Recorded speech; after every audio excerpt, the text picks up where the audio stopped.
മഞ്ഞക്കാരെ പിടിച്ചോ. അതെന്തേലും അടിക്കണോ കയ്യിൽ നിന്ന് വിട്ടാൽ മതി കേട്ടോ. പേടിക്കൊന്നും വേണ്ട. പതിയെ ഇങ്ങനെ വലിച്ചു, പതിയെ വലിച്ചു. ആ നിർത്തിക്കേ അവിടെ നിർത്തിക്കേ ഇങ്ങോട്ട് അവിടെ നിർത്തിക്കേ അവനിങ്ങനെ കൊണ്ടുപോകും. അയ്യോ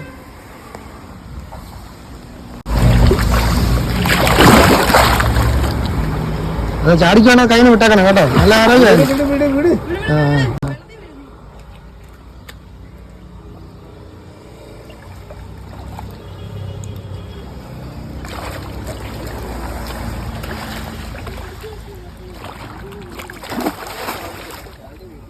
ആണല്ലേ. അല്ല അടിക്കണോ, ഒറ്റ അടിക്കേ ഉള്ളൂ.